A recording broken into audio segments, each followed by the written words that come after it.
Well, welcome everyone to our roundtable for learning leaders. Our topic today, questions to you from our summit panelists. Those of you who were at our summit might recall that as the questions were being finished for our summit panelists, uh, they they said, now we want to ask you questions. And this is today's session where we're going to answer the questions from our summit panelists. And we're just thrilled to have you with us today. We're excited for a very robust discussion. These are not easy questions. If anyone's coming here thinking we're going to have a definitive answer for all of these by the end of the session, I hate to disappoint you, but we probably won't. But thank you. We love having all of you smart people joining us today to help us do our best at answering these questions. Next, please. Our next session. Okay, Angie, I know you are on the call. I took a shot at what we might call your session on February 1st. You can come off mute and correct me if I am totally wrong. You are not totally wrong, Jay. That looks pretty darn close. I'm still figuring it out, but so I think we're directionally correct. Okay, thank you so much. We're looking forward to that. Our next roundtable for learning leaders, our first session of 2023, will be measurement, metrics, and analytics, and Angie from Cargill will be leading that session. Next, please.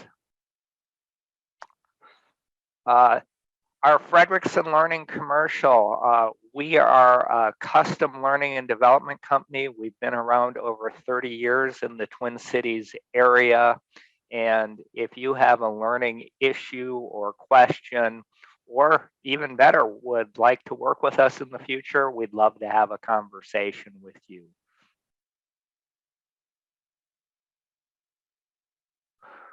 Which leads us to today's event.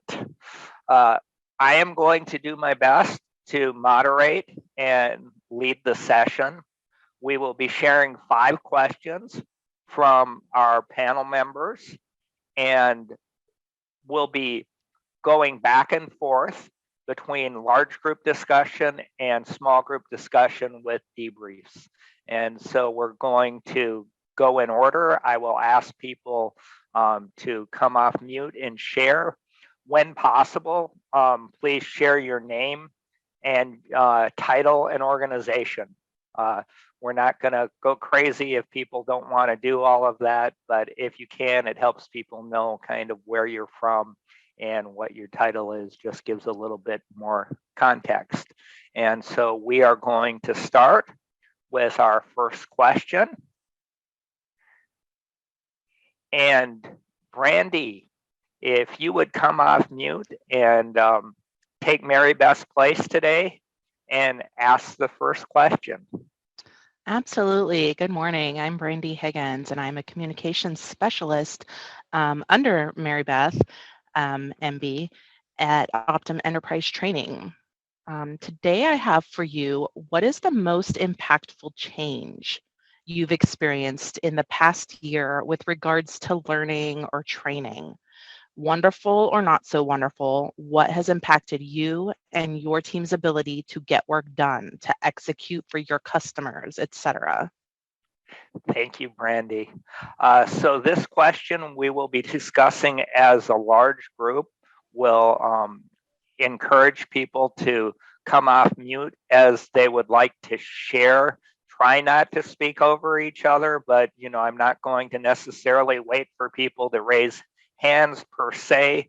If you want to say something, you can definitely send a chat and we'll do our best to call on you. And again, as we mentioned at the beginning, we're probably not going to have definitive answers for all of these questions, and we are limited to time on each one. So with that, to get us started on asking the first question, Karen Hansen, if you would come off mute and share your thoughts on this question. Hi, Jay. Just checking that you can hear my audio. We can. Excellent. So good morning, everyone. I'm Karen Hansen. I'm the Director of Sales Enablement at Medica. In the past year, I'd say the most impactful change has probably come from the realization that remote work or some form of hybrid is for the long run. Even just looking at events like this, which used to be mostly in person, which was lots of fun, turned virtual and then have really stayed virtual. So prior to 2020, almost everyone in our organization worked in 2 buildings side by side, and meetings were all held in person. Our new employee onboarding classes were all in person, screen projection, whiteboard. For some of you, that might be really old school. And like many other companies, we weren't really ready or equipped to transition to our virtual workplace right away so quickly. But it's brought a lot of positive changes to like being able to hire talent from a larger geographic area, but it's also shifted the way that we have to think about how we develop and deliver training to our teams and how to keep people engaged and provide them with the support that they need to be successful. And then also like things that we used to do to stay connected, they just have to be more intentional. And then just finding and retaining talent all across the board has just been a bigger challenge too. So, it's a lot. Hey, thank you, Karen. Steph Bell, would you like to add?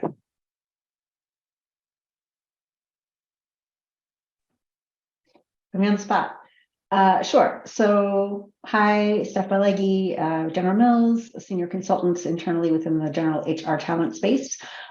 Yes to everything Karen just said. And the other build I would add is trying to modernize our learnings. So whether that be having more mobile offerings, having more bite-sized learnings, having more learnings in the flow of work, equitable distribution of resources, all of those things. How to effectively onboard our folks prior to day one so they feel part of the culture right when they walk in the doors. So those things as well as an add. Okay, excellent. Thank you, Steph. Jerry, would you like to go next?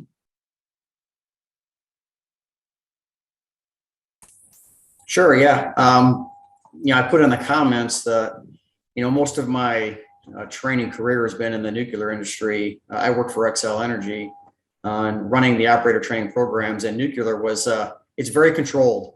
There's very strict accreditation criteria, and we usually didn't go very far outside of the box.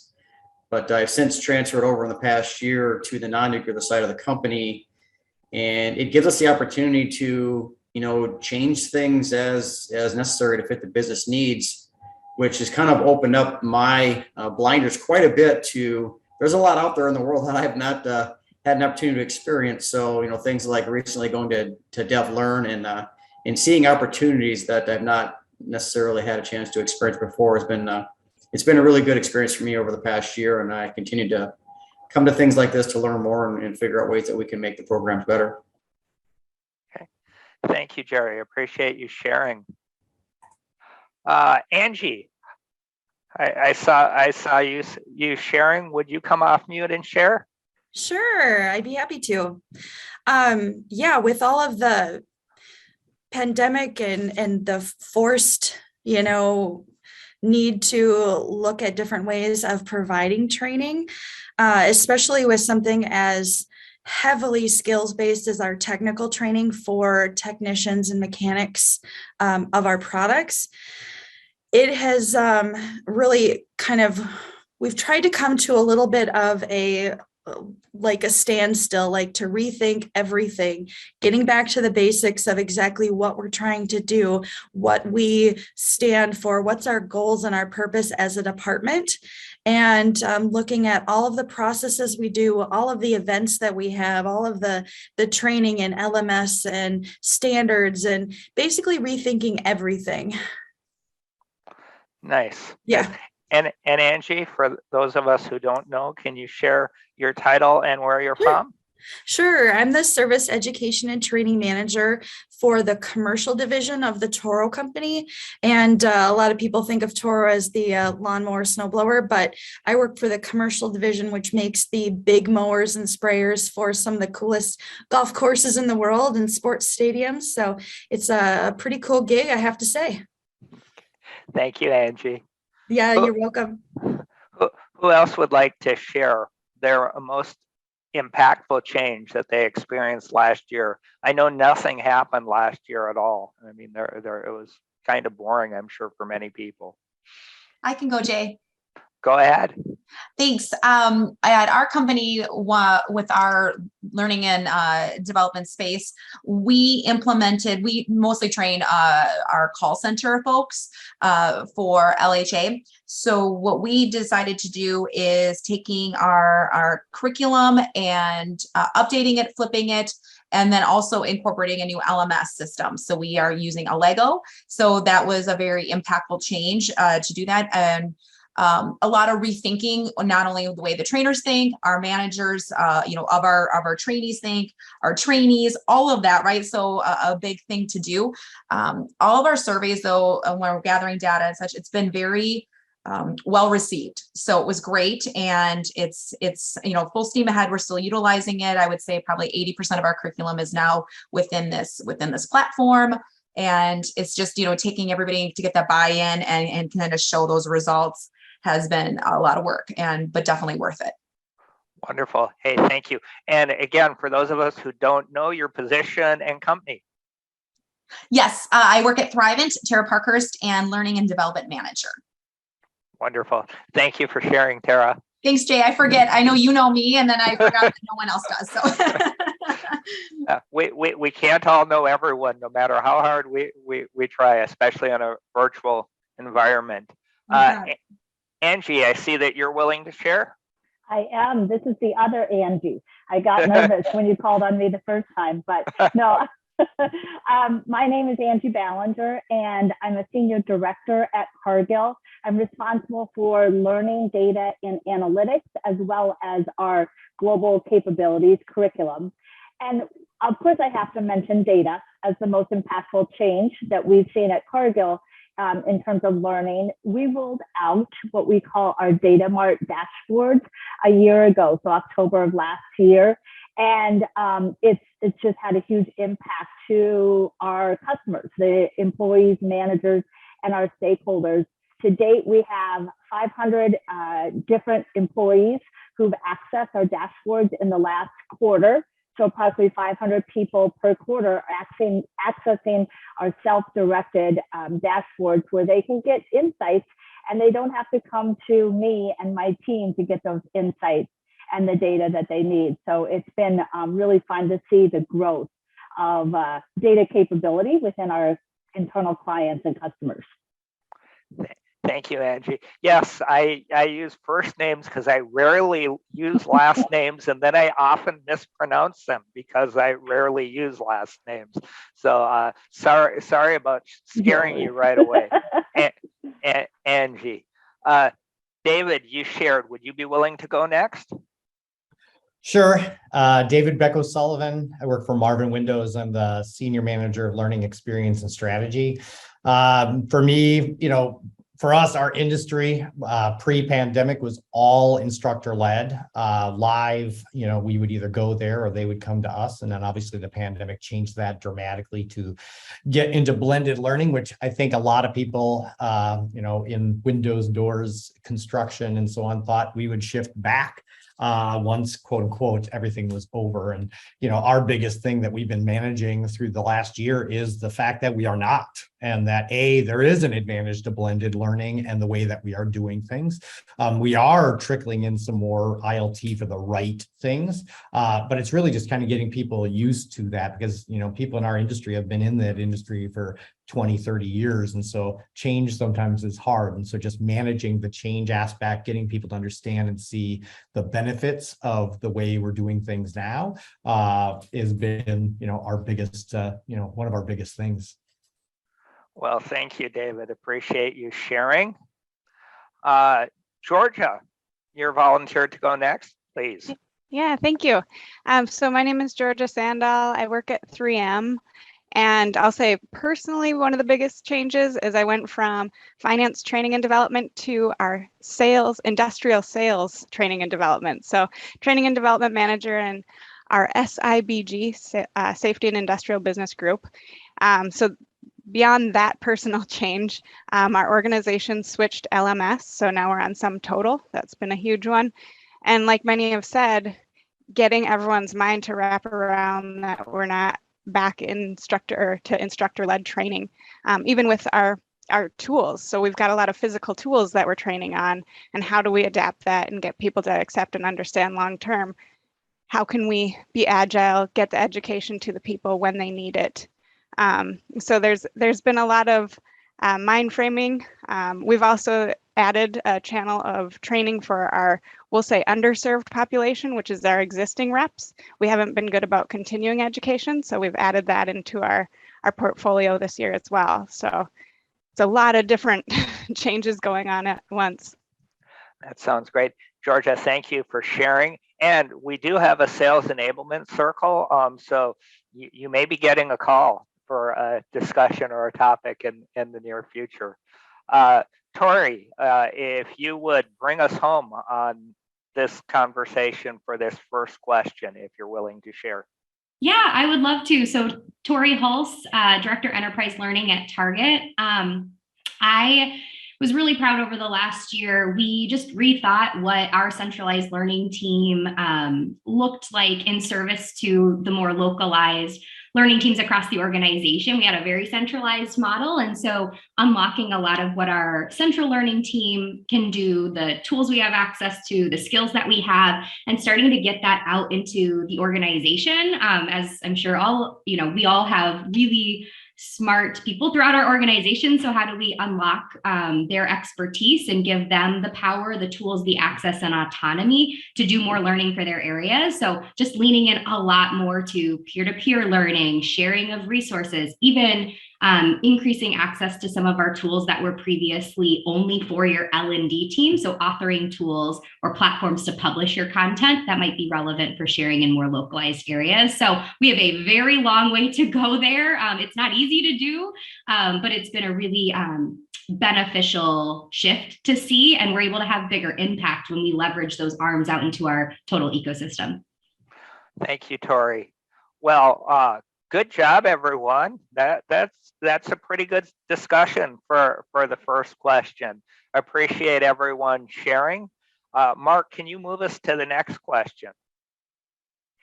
And Tony, I know you are here with us, or at least I saw you were here with us a few minutes ago. Would you mind coming off mute, introducing yourself, and asking us the next question? No, absolutely. Happy to be here and great to see this audience. There's so much information that's already come out. I'm Tony Gagliardo, and I lead enterprise and technical learning at Xcel Energy. We have a mix of your centralized learning solutions as in terms of design, development, delivery. We partner internally and externally across the organization, have some really high quality local contract support, of which Fredrickson is one organization that helps us scale.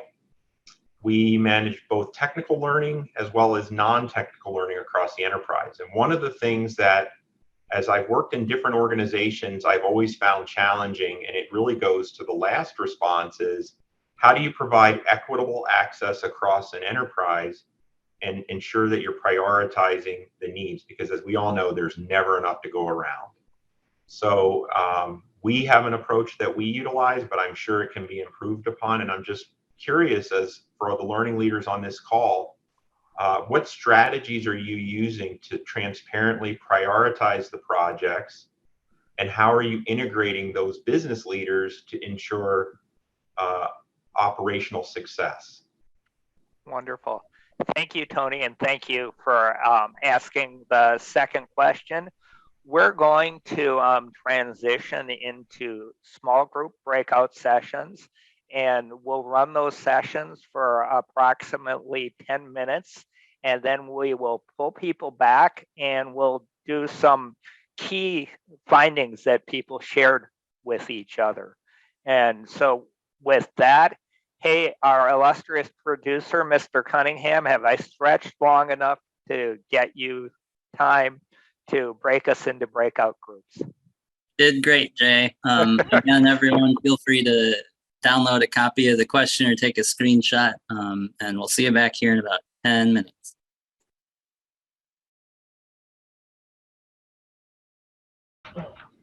You guys said 10 minutes. And did we not give 10 minutes? I don't think so. We were just getting into the good stuff. Fast 10 minutes. Was it a fast? I think it was. It was. Yeah. I think it was just because people had such good discussions, but it looked like it was 10 minutes from what I could tell. So we're going to now take another 10 minutes, hopefully, to discuss kind of what was shared. And Travis, I was hoping you would come off mute and start the discussion to the big group discussion. Talk a little bit about your group and how you feel about this question. Yeah, I'd love to, Jay. So TJ or Travis, I work with Shutterfly here based out of the Minneapolis, St. Paul market. And, a couple of things that came out of our group, and I actually want to invite Kay. I'm going to put her on the spot a little bit because she talked about some things she's doing at Ecolab that I thought were really good that I think she can probably better represent than I can for her. So, but in general, we talked about, one of the things that I like to do is, kind of run it up the proverbial flagpole and see, so do these requests align to company strategy, or well, first of all, HR strategy, right? Because hopefully the work I'm doing lines up to an HR strategy, which lines up to an overall company strategy, and we're all moving and marching in the same direction, right? And as we think about cascading strategies and goals. So, so the first thing is kind of run it up the flagpole and see, does this fit with HR and then company strategy? And if no, that's got to go on the shelf. And I gave the example right now, we're doing some DE&I work where we don't have a really clear strategy right now as far as where we're going next and what we need to do next. And so when I'm asked to do work around that space, I'm happy to do a little bit of initial work and research and kind of find out, okay, so what's out there? What are some things that we should be thinking of? What are some good ideas? So that when it's time, I have thoughts. But at the same time, I'm not going to put forth any work into developing or deploying any kind of solution that may not fit whatever that strategy is going to be. So I put that on the shelf. But then it's all about from there, kind of leaning on leadership to get clearance on that. Like, hey, here's why I'm not doing anything because it doesn't relate. And just making sure that I have my leaders aligned and that I have my leaders buy-in so that, if it comes back to why aren't we working on this or doing this yet, I can say because it doesn't line up to a strategy, but I also have my leaders backing me up on that and just really leaning on them to see if it's work I should be doing. But again, I want to kick it over to Kay because she had a few really good things about some a three-legged stool meeting that she calls it, but really getting leadership alignment and leadership buy-in with the business leaders, but also some processes and tools that she's using that I thought were brilliant. So Kay, sorry for putting you on the spot, but thanks for helping. My new friend TJ put me right on the spot. That's awesome. Andy called you brilliant, Kay, so no pressure, right? I think that's because he felt bad because he put me on the spot. No, I'm joking. And if you can get me a discount on my Christmas cards, TJ, that'd be great too. So anyway, my name's Kay Mendyke and I lead L&D for healthcare and life sciences at Ecolab. And I get a lot of requests, as I'm sure most of us do. And I think for me, one of my most critical pieces of my work is making sure whatever we do matters. And I've built a lot of training over the years. And when it falls flat or nobody uses it, it feels so gross. And so I have put together a three-legged stool meeting, and those are my strategic partners in the business. So the head of sales, the head of marketing, and myself, we get together on a monthly basis. And I have a project request form that anybody in the business who wants or needs training help, they fill out a form, it comes to me, and then I bring those forms to that meeting. And I, of course, have a gut feel for kind of what's aligning to the business and what will just kind of need to be taken care of a different way. But we look at two things. So together as a group, kind of aligning on what is most critical for the business, and whether it's, I use a 2x2. I don't know if anybody else is a big fan of 2x2s, but a level of complexity, high or low, and a level of business impact. And so thinking about focusing in on that upper right quadrant where it's a really complex new product, new skill, new competency, and then also has a significant potential for impact, positive impact to the business, we're going to put our resources there. And in that meeting, then I can also get alignment from that group to say, how are you going to support it? Can you be a part of the kickoff meeting and come on board and speak to the people around kind of the value of why they're here and the with them and lay it out. And so I try to get my supports ahead of time. And I will say it's not perfect and it works a lot. And then there are times that it falls flat. So I don't think any of us are doing this perfectly, but really appreciate hearing people's ideas. Wonderful. Thank you for sharing, Kay. Andrea and Annie, you were volunteered by Tony, and since it's his question, I think we almost have to go to you. Andrea, would you be willing to share?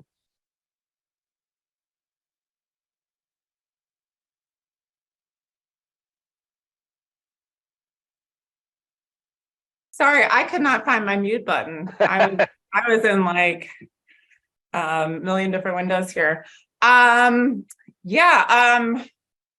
I don't know why I was volunteered. Well, really, I'm in a new role at a new company. I think I'm just trying to figure it out. I think I'm gonna throw it out to Tori Hulse because I think they have a wonderful method of prioritizing projects and just making sure that it's the highest impact and giving projects a score.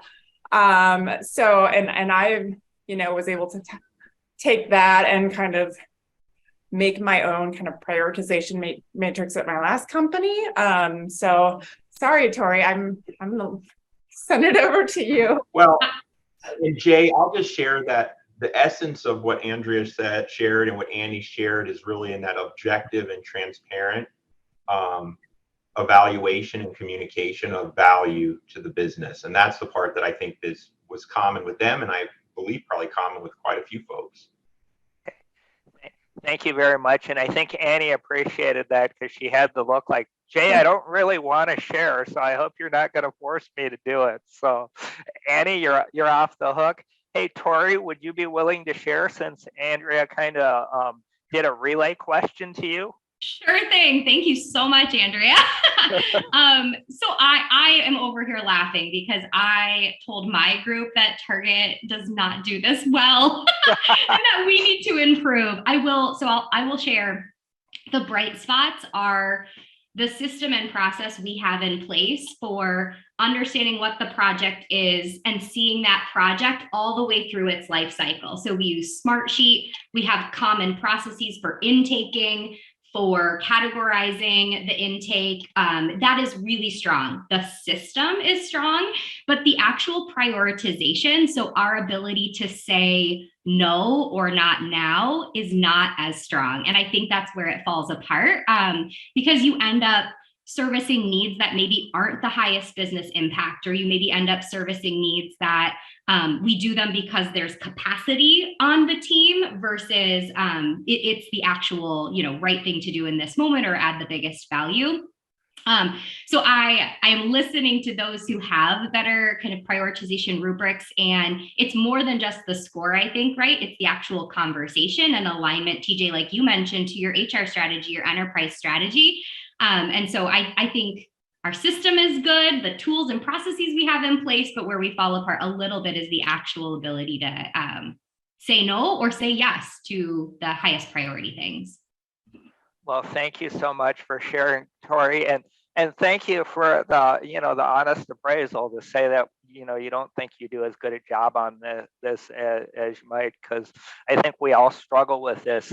Annie, thank you for sharing a link. We won't call on you, but do appreciate you sharing, and this might be something that we can share with people as well, Mark, as part of the recap.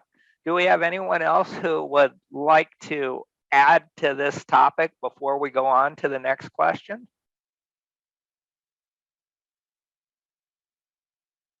Never thought in a room of 50 to 60 trainers that, learning leaders, that I'd have silence.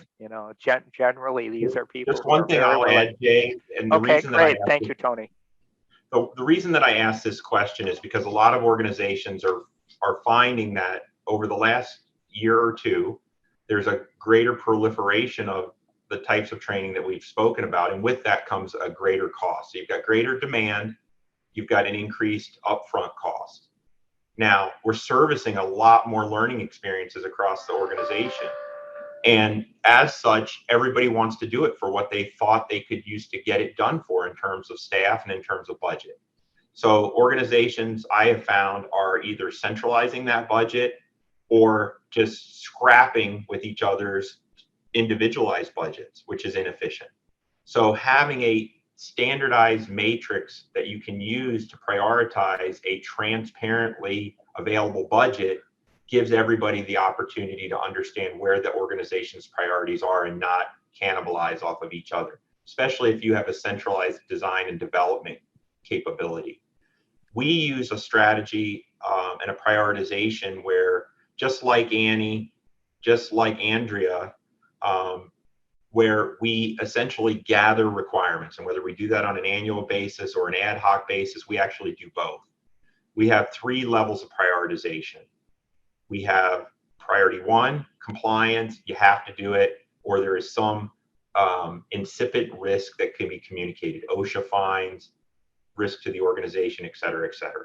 Priority 2, strategic with a sponsor at an appropriate level. In our case, it's one of our 5 executive council members who report to our CEO. And third is that it's important, but it's unfunded. We only focus on, we rack and stack all of those requirements once a year on something that I call the annual call for training. We then look at the availability of capabilities across the organization, whether they're internal, external, whatever, and we prioritize those requirements. That listing of those things, when those come in, as Annie provided, and also Andrea, we look at those in terms of level of effort, readiness, is there subject matter experts available, is there a viability for its success? So we can capture the sum of requirements categorized by the 1s and the 2s. We can communicate that to our executive council in terms of an enterprise need. In doing so, there's either the funding and staffing available or there's not. If there's not, we don't allow our learning organizations to hold the risk that doesn't belong to the learning organization to hold that risk, right? So if there are strategic targets, category 2, there's an executive sponsor. They have the opportunity to speak for, support, and or help augment funding and staffing. Category 1, if it's not done, there's a risk. Not fair for the manager of learning solutions or the team to be the ones that have to manage that food fight. So that's where I think that this view of requirements and budget has to be kept in a evolving place, because training budgets are going to increase, but so is the benefit to the company. So this is where I think there's a lot of opportunity for us as a learning community to continue to refine that that matrix, and Annie being a little withholding there, but she puts it into it sounds like a very mature, weighted, prioritized model that then gives you the ability to, you know, make objective decisions that everyone can live with. Okay. Well, hey, thank you, Tony, for, first of all, for the great question. Second of all, for being here today. We really appreciate you being able to join us and for actively being involved in the question. And the final thing I get to say, Tony, is so if we shorted you on the 10 minutes on the front, we gave it to you on the back end. So, you know, in terms of priorities, you can't be angry with me now. So definitely not angry, but I know this audience has the answers. That's why. Sounds great. Hey, Mark, can we move on to question 3? Yeah, and we have a recording from one of our panelists here asking the question before I put the slide up. Go ahead. Hi, this is Paul Langlois, Vice President of Enterprise Learning, Careers, and Engagement with Ecolab. And my question for the roundtable is, what are you excited about that's not a hot topic in learning and development, but you believe will or should be a hot topic in the future?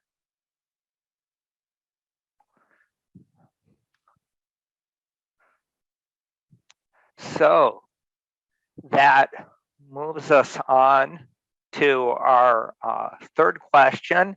And I was hoping that Tori would come off mute and start us off on her answer to this question. Yeah, I certainly can. So Tori Hulse again, I'm with Target Enterprise Learning. I lead our enterprise learning team. I absolutely loved this question, but I could not stop thinking about all of the foundational things we still needed to do today.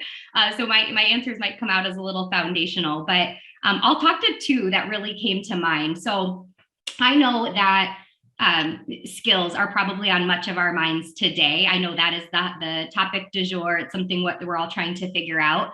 What I wish we were focused more on, and I hope we are in the near future, is interoperable learning records and the portability of a learning record that goes with you from company to company, that has credit and credibility, regardless of where you go. And why this is hot on my mind is we are building these skills-based ecosystems inside of Target today. We're defining the skills needed for jobs. We're defining skills-based learning strategies. We're tying skills to those learning offerings.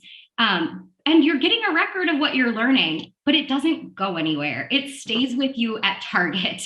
And so I would love a world, and this is not a new thing, but I feel like it's not, the focus isn't as acute, or we don't have as many solutions today that I hope we do in the coming years. But that's a really big one: the portability, the transferability of your learning records from company to company. I think that'll actually create for a much healthier overall marketplace, and even reduce the amount of training and onboarding we do for team members or employees who come into our organizations with certified skills. They can already do said thing because we have this record that was really portable from organization to organization. So that one, skills are not new, but I'm hoping that portable learning records are something we think about a lot more in the future. And then the next one that I thought about, and I hope I don't get eye rolls on this, because I feel like this is a really polarizing topic. But in many of the consumer facing sides of our industries, extended reality, virtual reality, the concept of metaverse is here. I don't think it's going anywhere. And so I am interested in the L&D space. How are we thinking about metaverse in particular, and multi-user connection and collaboration? What opportunities do we have to bridge geographical distances in our employee bases by using this digital version of shared space? Why it's hot on my mind from Target is we have a global workforce and headquarters presence. We have a really large US-based frontline workforce. Those groups don't get to come together very often. And in a hybrid world where we could be working from anywhere at any time, I think there's a lot of opportunity to unlock digital shared workspaces to create more connection and collaboration. So again, VR is everywhere. That's like a hot thing today, but what I hope we lean into a little bit more in the future is that how do we unlock it for better culture creation, collaboration, and connection across really dispersed workforces. Wonderful. Thank you, Tori. Joe, would you like to come off mute and go next, please? Sure, Jay. First of all, I'm Joe Caju. I'm the Global Learning and Program Development Manager at Donaldson Corporation, and I have been with the company now since about July. And one of the things that's been a hot topic here, and I think obviously at a lot of other companies around the world and industries, is the idea of data privacy and recording content with individuals' personal information, just their name being in it. The fact that you have to get releases for recording if you have a European operation, GDPR data related towards anyone who's in the EU is really, really important, and is going to be something I think that will be a hot topic for a long time to come, because I think companies are evolving their policies in this area. It's one where employees have the right to their own data, and employers have the responsibility to be able to show and delete data as well. So my thought is this is a very, very evolving and hot topic that will impact certainly every global company, and it will certainly impact US-based companies as well, based on the current environment for the global companies kind of driving that force. So that would be my hot topic area. Thanks so much for sharing, Joe. Appreciate that. There's been a few people who have chimed in. Mel, it looks like you'd like to go next. Is that correct? Yeah, can you hear me okay? I can. Okay. So one of the things actually I'm really excited about, and I wish it was more out there, is partnering with the schools. So I just received some buy-in, so we're just starting this project and partnering with both high schools and colleges to really take a look at not only our entry-level positions, but the positions that we have that require a little bit more tailoring to bring in that talent that comes into it. And I think that's really important. I think the apprenticeship programs, and there's so many kids who are focused right now on trades and getting into the workforce and really being able to hit the ground running. But we don't do too much for some of the positions that are out there that we're really struggling to recruit for, to say, hey, let's start that funnel early on. And so I have kids that are both in middle school and high school, and they start researching careers in middle school now. So they're only given a very limited lens based off of, what the teachers are giving them, but it's so much bigger of a world. And so it's a project that we're working on to partner with both the high schools and the colleges to really make sure that funnel that we have is prepared to hit the ground running appropriately. And I do see a whole lot more of that, just knowing what we have out there for, unemployment rates and what we have out there for just the struggles to get that talent into the door. I can see a huge opportunity there.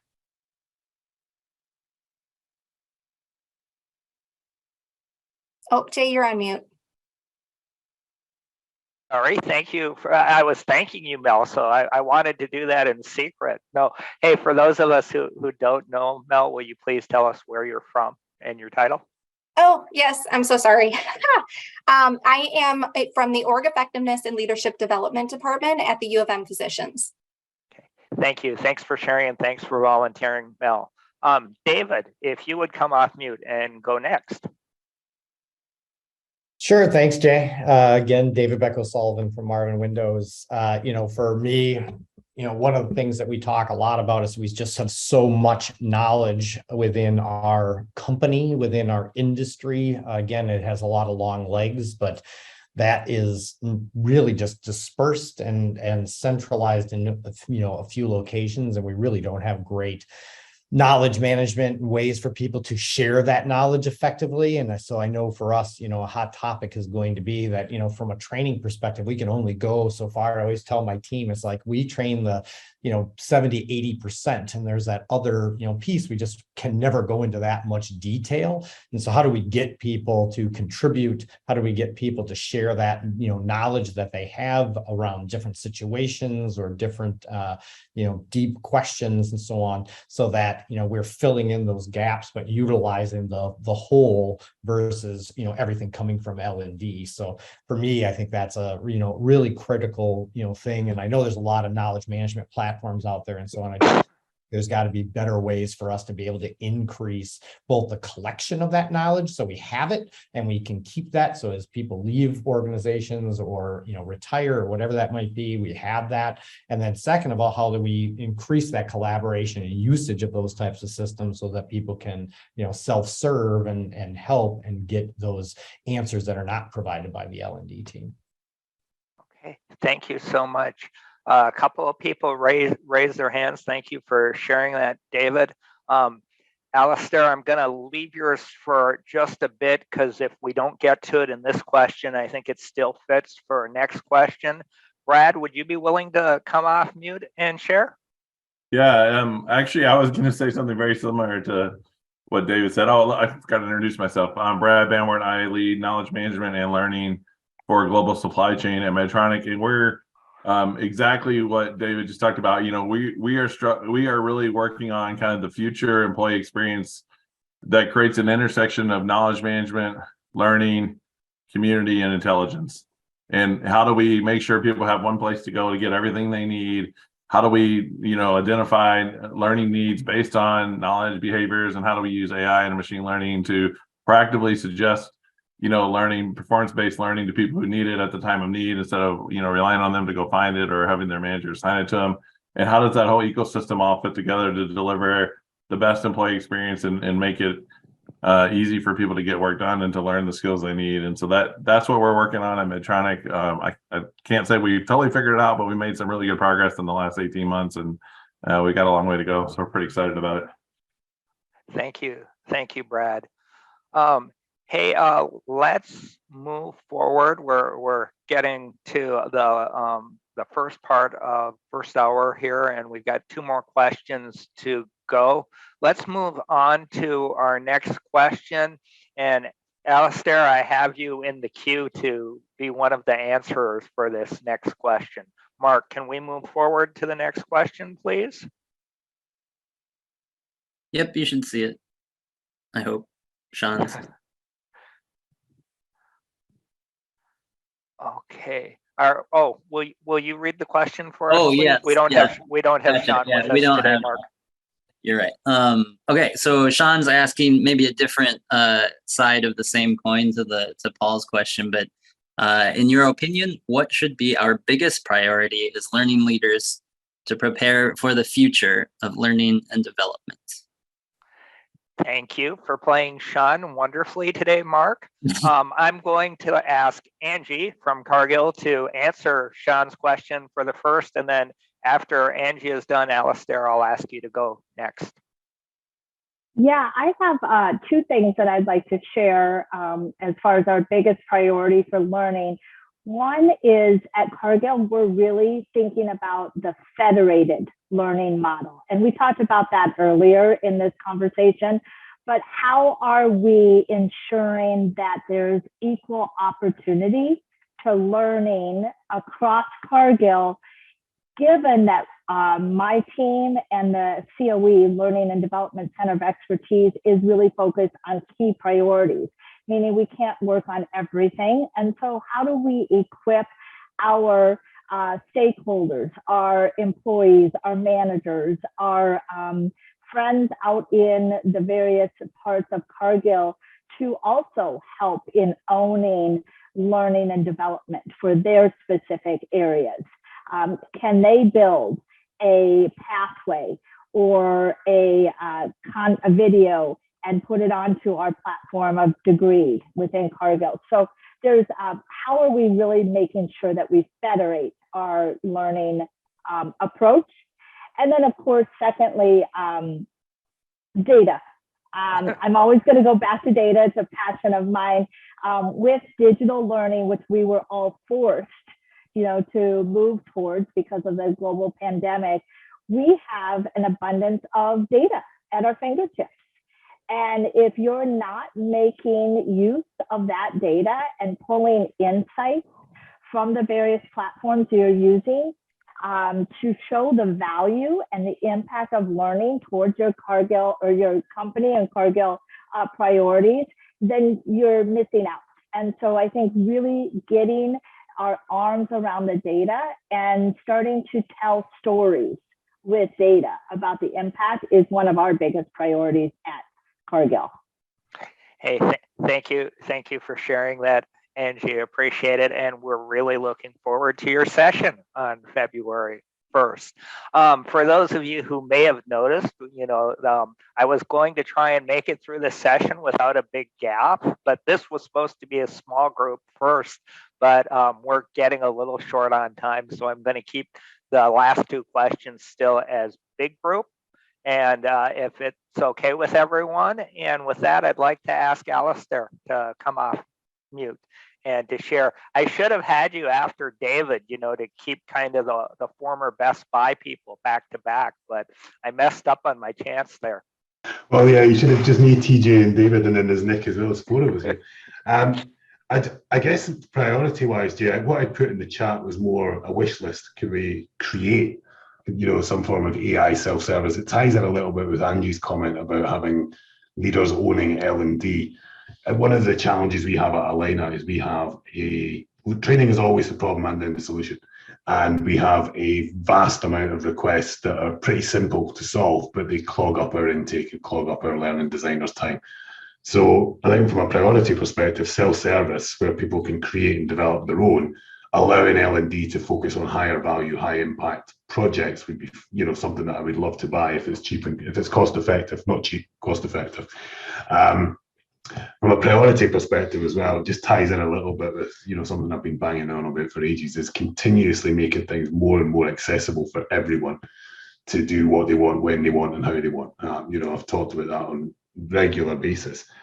And then tying again back in with Angie, and I actually had a meeting with Sean a couple of weeks ago to follow up on what she'd said at the summit, is the value of data and being able to access the data that we need to help us make decisions. Because right now, and we all probably feel this, sometimes it's a case of licking your finger and sticking it up in the air and saying, yep, that's the way we need to go. And occasionally you just need, more often than not, it would be great to have the data there to be able to say, this is why and this is why not. Wonderful. Alistair, for those who don't know you, would you just share your title and your company? I know you did sorry, mention yeah. Alina. Sorry, yeah, I'm at Alina Health. I'm the Director of Learning and Development for the system. Thank you so much. Appreciate you sharing. Okay, I don't see hands. I don't hear anyone coming off of mute. Who would like to volunteer to go next?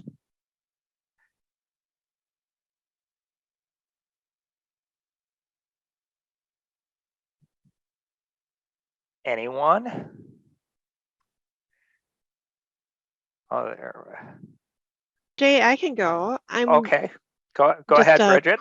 Quick introduction. I'm Bridget Munich. I'm the director in the Learning Management Support Office for the Federal Reserve Bank of Minneapolis. And my comment would be the focus on hybrid learning and just getting really good at that, keeping your audience engaged. Where, we come from a very heavy training focus, but it really does take a lot of intentional thought before you do a meeting that's successful or a training session. We're looking at more of things like making it more standard about polling audiences, right? When to get them pulled back in and keep them engaged, because, we're all coming in at different places, right? On, using more of the technology that we have in front of us to help us in that regard. We've used a lot of the hand raise, functions on this and some of those basics, but not everything, not all of that skill set has permeated the whole organization. So we're really trying to set some best practices for the organization so that people come in and start thinking about it more, so everyone can contribute their voice regardless of the location they come from. So those are some thoughts about hybrid learning and the importance of it. We also look at curation of content. So what we can do for our user base as far as helping them, there's a self-service model. We look at it at 3 tiers. We have a self-service model that we're going to be rolling out, but also a model of, semi-self-service where we're providing some framework, and then full self-service where our organization actually, our centralized body collates some of that quick hit content on a particular strategic objective, campaign that maybe be going out to a department or a division. So just some thoughts around that. So I think those are the 2 priority things that we have on our mind lately. Thank you, Bridget. Appreciate you sharing.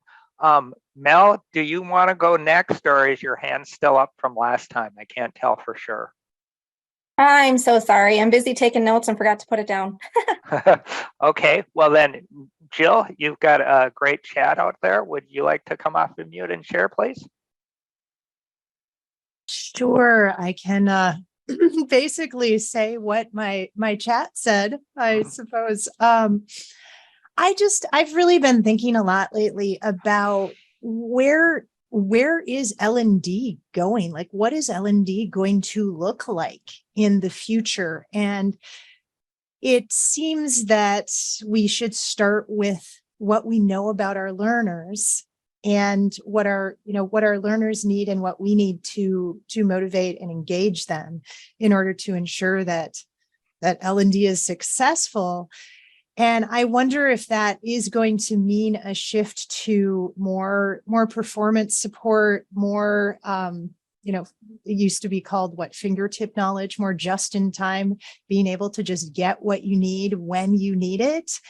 than really training events. And I think that can feed into a lot of some of the other things that we're thinking about and talking about, like AI, like, shorter and shorter learnings, and even AR, VR. I mean, what's more engaging than VR, right? So those are just some of the thoughts that came to mind for me for this question. Wonderful. Other people who would like to share? Anyone want to raise their hand or come off mute and join? Shout out or challenge to anyone who hasn't shared yet.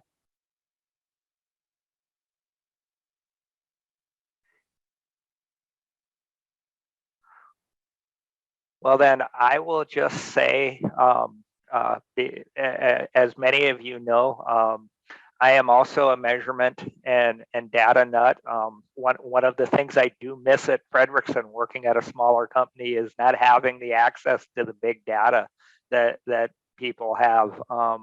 But I will say one of the things that I think should be the biggest priority for learning leaders is the idea of how do we help companies our companies reach their business goals, but not only from a learning perspective, but from a change perspective.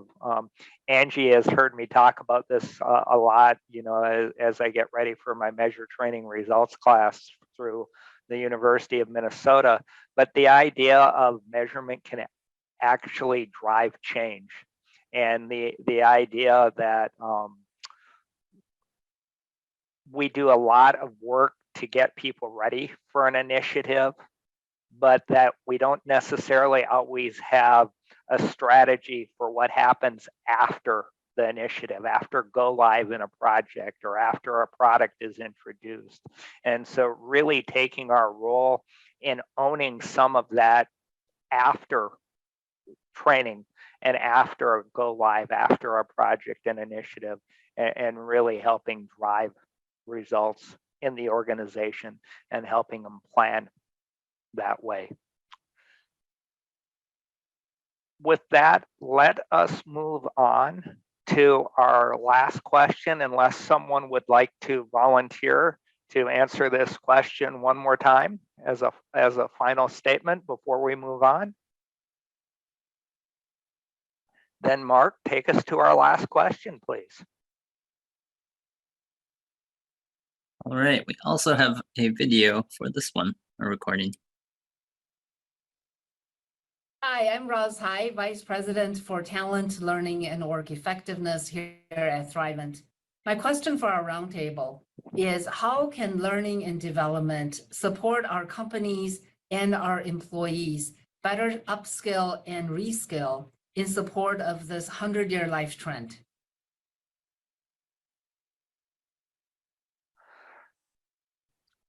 So thanking Roz for her recording. And Rebecca Knudsen, if you would come off mute and start us on this question. You bet. Thanks, Jay. So I'm Rebecca Knudsen. I'm the Vice President of Talent Management for Aspirus Health. We're a healthcare system based out of central Wisconsin, but we go as far north as the Upper Peninsula, as far south as Madison. So I put it into 3 buckets. And nothing will make you rethink, by the way, learning and development more than when you get the recruiting team, because there's absolutely a partnership between the 2 teams. So you'll have to excuse the blend of this thinking. So the 3 buckets are, number 1, you need to understand your business strategy and where the organization is going. And what I mean by that is, what do you have in regards for talent? What's the gap based on where the organization is going? How are you going to know, how are you going to fill that gap? And how can you help within your team? So I'll give you a couple of examples. I'm sure you all are seeing the same thing that I'm seeing in your demographics. More people are retiring. So building learning strategies around that, as well as, I think we're all feeling people are moving around more.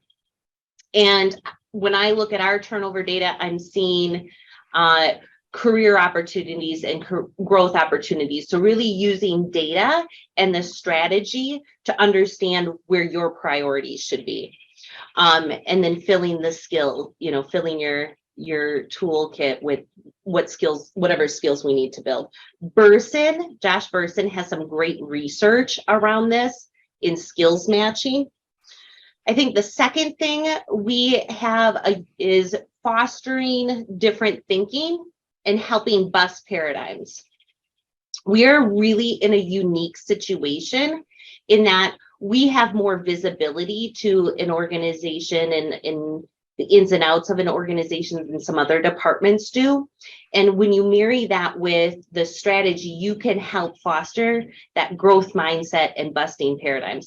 A perfect example is what we saw during the pandemic when all of these retail chains moved from personalized checkouts to self-service. From a learning and development perspective, that means, those folks are going to need different tools. We're going to need more of that because the reality of it is there will never be enough workers to fill all of the openings that all of our organizations have. The last data set I looked at was if everybody who went back to work, who could go back to work, we'd still be short 4.5 million people. That's the reality. So the last thing is all of this work can be embedded with your retention work for an organization. Every single one of us on this call are pulling some of the same levers.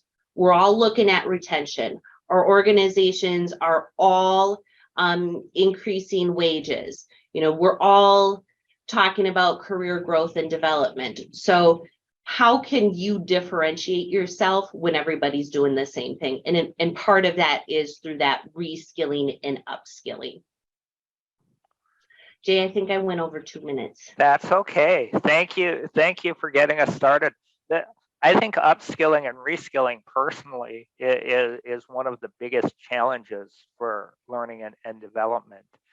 Is there anyone who would like to go next? And I also wanted to reach out, Mel, you had talked about this a little bit in yours, and especially when Rebecca was talking about recruitment.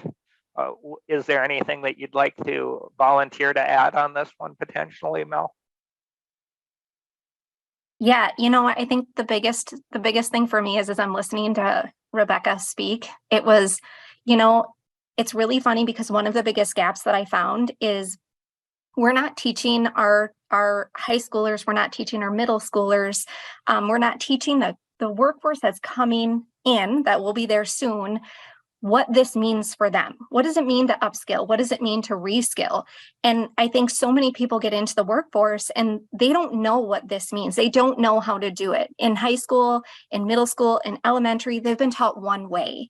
And so that is a big gap, and that is one of those things that we're looking to bridge as well when we go into these schools and teaching them like development is really important. And this is what it really means going forward. They have one idea of development and it's been very structured. It's sitting behind a desk, having somebody tell them exactly what they need to learn. But when it comes to them understanding what they want to learn or what they should be developing or having that emotional intelligence behind it, that's one of the things that we're looking at as well and hoping to partner with those schools on. Well, thank you, Mel. That was great. Appreciate you sharing on that as well. I find it real interesting, in terms of the upskilling and reskilling. As I say, I'm embracing my oldness. And one of the things that Roz had said during the summit was the idea that a lot of the skills that we learn, that we come into the work environment aren't valuable after a certain amount of years. So how, especially as we get an older workforce, based on need, and length of life, how do people like myself, continue to reskill and upskill, over their long career? Krista, would you go next, please? Yeah, I'd be happy to. Thanks, Jay. I'm Krista. I am the Organization Effectiveness Manager at LDI, which is a manufacturing company. And when I have a blended role, so leadership development, technical training, and talent management functions. We have a small but mighty team, so kind of all do a little bit of everything.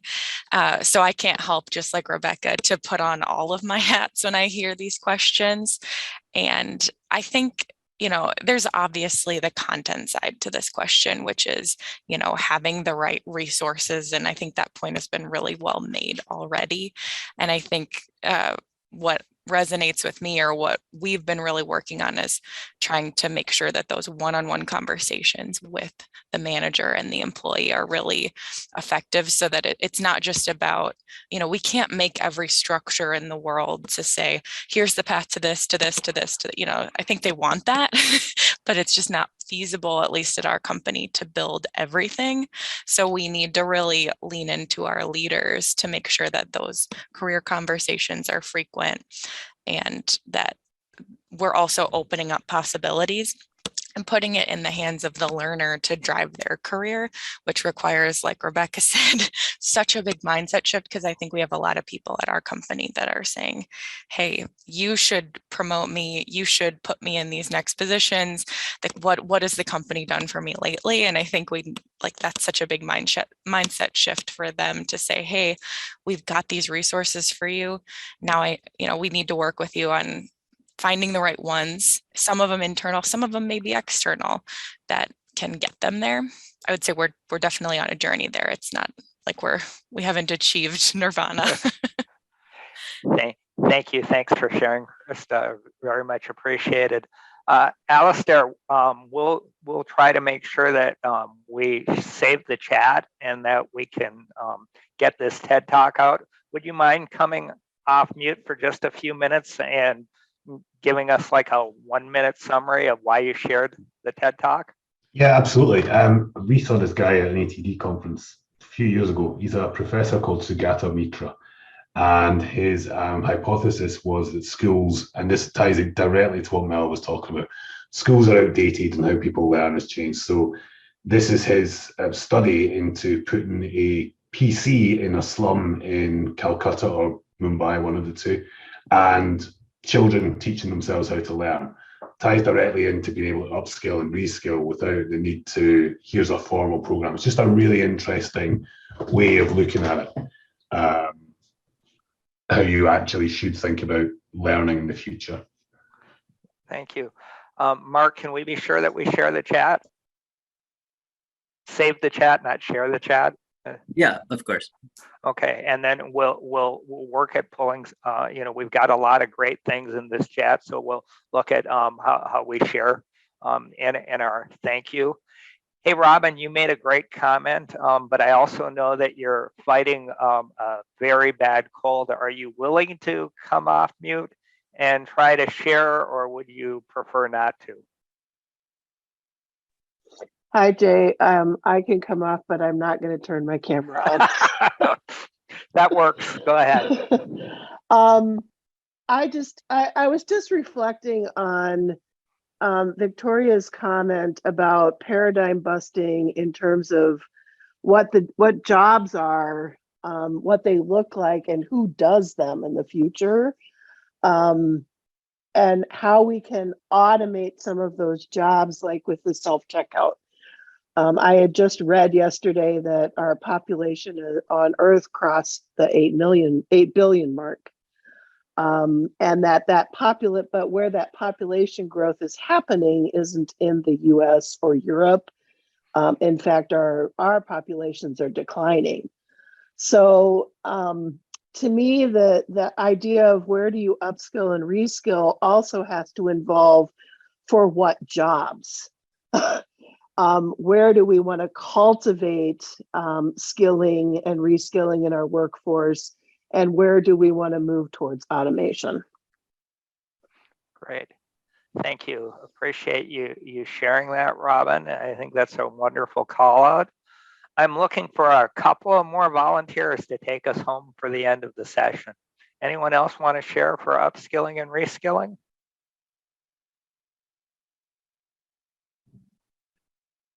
Magna, would you like to come off mute and share? Yes, thank you. I'm with Fredrickson Learning. I'm Magda Ronigan, working in project management, but I have a wide-ranging background that includes recruiting. And I think with the upskilling and reskilling, I certainly relate to the comment made earlier about transferable and portable educational skills that are documented somehow, but also as a refocus for recruiters and companies to look for people that can really to hire the new learners that are going to grow with the company, that can flex with all the technology changes, and also really look for ways to have the recruiters seek out transferable skills within the resumes. You know, it's very commonly reported that recruiters spend just less than 7 seconds per resume. But really, are we doing the companies a disservice by not really seeking the transferable skills that could be applied across divisions? We're seeing a lot of movement across divisions for workforce having to wear multiple hats. So I think it's important to really seek that type of talent for your company too. Wonderful. Hey, thank you so much for sharing that. Wonderful ideas. So I'm looking for one last volunteer. TJ, you've got something depressing about 100-year life. I think you're trying to get rid of me early. Would you come off mute and share? I was just being snarky, Jay. I remember from that session how depressing it was to hear that for 100-year life, I'm gonna have to work a lot longer than I ever thought I would. And now I'm reminded of that. So thank you for that. That's gonna carry me through the rest of the day.